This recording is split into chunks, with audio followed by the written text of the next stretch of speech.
যাদের জন্য এই জীবন, এই দেহ ধারণ, তাদের কাছে কেন এমন দুঃসহে? এই সকল চিন্তা থেকেই বুঝি দেহমুক্তির জন্য তার মন ব্যাকুল হয়ে উঠল। তার মন মানে ভবা পাগলার মন। ভবা পাগলার জীবন কথা পাঠ করছি। ভবেন্দ্রমোহনের আচরণে একটা বৈশিষ্ট্য অতি স্পষ্ট, তার সব কিছু তড়িঘড়ি। গান লেখেন দ্রুত হস্তে, কথার উত্তর দেন দ্রুত, উত্তর চান তাড়াতাড়ি, চিন্তার সঙ্গে সঙ্গে কাজ, অপেক্ষায় নিতান্ত নারাজ। একদিন গভীর রাতে স্বভাব চঞ্চল ভবেন্দ্র হয়ে উঠলেন চঞ্চলত। রাতের গভীরে গৃহের অপর সকলে যখন নিদ্রায় মগ্ন, ভবেন্দ্র তখন একা বিনিদ্র, ঘুম আসছে না। গভীর চিন্তিত মনে ঘরের মেঝেতে একাকী পদচারণা করছেন, হাতে তার করম, একটা ছুরিকা। অনুচ্চ স্বরে মুখ থেকে বারবার উচ্চারিত হচ্ছে, কি করতে এলাম আর কি করলাম। তারই কলমে লেখা একটি গানের কলি দেখেছি, যা উঠে যা পাখির ছানা, এই বেলা ওই নীল আকাশে, শুধু কেন খাঁচার বসে, এরা কেউ কি ভালোবাসে। বুঝি এই মুহূর্তে তার মনে বারবার ধাক্কা দিতে লাগলো ওই উড়ে যাওয়ারই চিন্তা। রাত 1টা। ভবেন্দ্র বেরিয়ে এলেন ঘরের বাইরে, হাতে সেই দীর্ঘ ছুরিকাটি। ঘরের বাইরে এসে সোজা চলে গেলেন তার প্রিয় গাবতলায়, সিদ্ধ গাব গাছ তলায়। যে গাবতলায় মায়ের করুণার বহু স্মৃতি ছড়ানো, যেখানে মায়ের হস্তস্পর্শে মাটির সন্দেশ ছানার সন্দেশে রূপায়িত হয়েছে বহুবার। তার বুদ্ধ পানে ওই গাছেরই একটি মজবুত ডালের দিকে দৃষ্টি পড়তেই দেখলেন ওই ডালে বাঁধা একটা দড়ি ঝুলছে নিচের দিকে।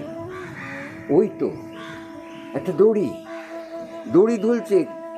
কাল বিলম্ব না করে উঠে পড়লেন ওই গাছে। কাছে গিয়ে রজ্জুটার শক্তি পরীক্ষা করে টান মেরে স্থির করে ফেললেন এই রজ্জু দিয়ে প্রাণ ত্যাগ করবেন উদ্বন্ধনে। যথা চিন্তা তথা কাজ। দড়িতে ফাঁস লাগিয়ে আপন হাতে গলায় পরিয়ে মায়ের পাগল ছেলে পা দুখানা গাছ থেকে আলগা করে ঝুলিয়ে দিলেন নিচের দিকে। যথারীতি 3বার কালী কালী কালী উচ্চারণ করুন অস্ফুট স্বরে। ব্যাস, তারপর আর কিছু স্মরণ নেই। এদিকে সময় এগিয়ে চলে আপন গতিতে। এলো উষা, ভবেন্দ্রমোহনের ভুল উন্টল দেহ। এদিকে তার মা গয়া সুন্দরী দেখছেন, পাগল তার বিছানা নেই। ভবেন কোথা গেল? ভবেন ভবেন বলে খুঁজতে খুঁজতে বেরিয়ে এলেন। দেখি গাছতলা ভবেন পড়ে আছে, আর একটা বেল ফুলের মালা।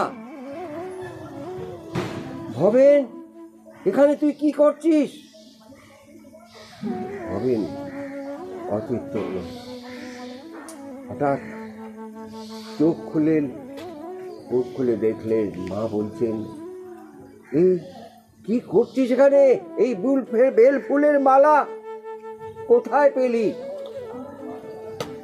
ভবেন বলছে, মা আমি ওই দড়িটা ধরে ঝুলে পড়েছিলাম, গলায় ফাঁস লাগিয়ে। এই মালা কোথা থেকে আমি বুঝতে পারছি না। মা কি করছিলি?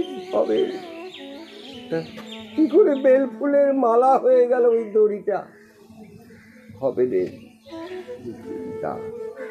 মা, কি অশেষ কৃপা তার উপরে, একটা দড়ি বেল ফুলের মালা হয়ে গেল।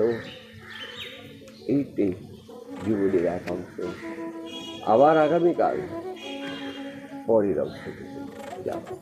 জয় বাবা, সবাই ভালো।